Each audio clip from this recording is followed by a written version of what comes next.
Well, it has been an exciting evening already. We've seen a number of business leaders walk in to attend the dinner. More than 200 people will be in attendance at the state dinner. It'll be held in the East Room on the other side of the White House, which is a bigger room than the state dining room, and it will be able to accommodate that number of guests. You know, the red carpet really literally was rolled out. Both of these leaders getting a chance to take an official photograph with their wives and really begin to celebrate what has been very much a hard day of work.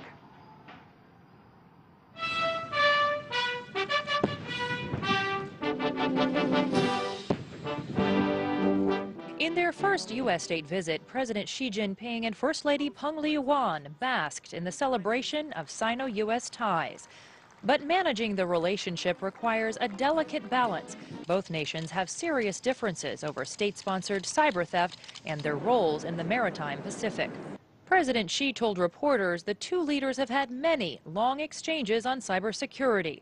Both countries have agreed they will not knowingly facilitate cyber theft for commercial gain. They will avoid using cyber attacks to undermine critical national infrastructure, and they'll begin a high-level cyber dialogue by the end of the year.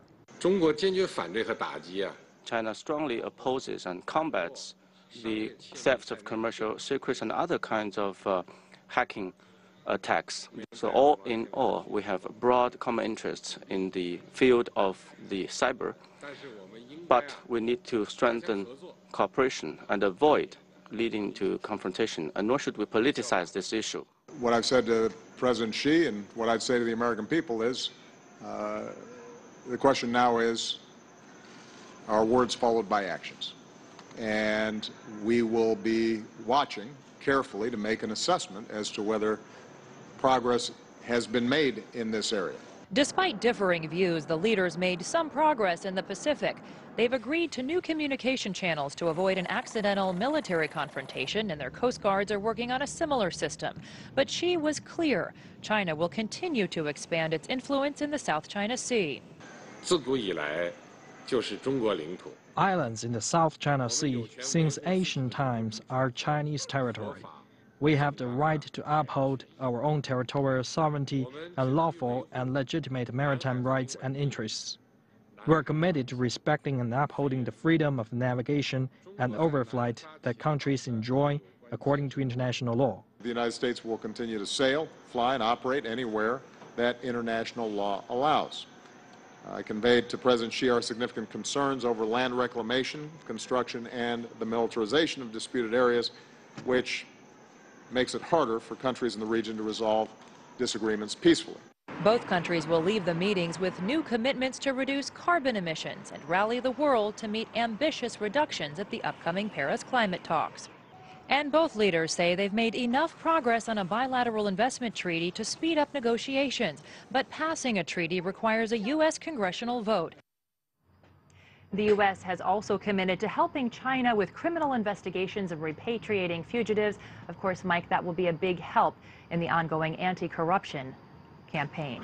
It seems like there's these dual narratives, progress, cooperation, differences and challenges. But one thing that I think President Xi obviously has been very big on is people-to-people exchanges, and obviously that's something that Obama can agree with him about as well. I understand that the two countries now planning to expand tourism in the new year. Can you tell us a little bit about that? Well, they're going to call next year the Year of U.S.-China Tourism, but more than the title, what that means is they're going to really be trying to grow the Mandarin language studies program. There's going to be an opportunity for 1 million Americans to study Mandarin by 2020. That's going to be the goal set. And right now, that goal is 100,000. It's also going to come along with some real effort to train more Mandarin teachers. And I can tell you that when we were in Seattle, in Tacoma, that high school where President Xi met with students was really struggling to find a Mandarin teacher. And so it was really important to them, and it will be important to many other high schools that want to have that program in the United States to be able to get more Mandarin language teachers trained.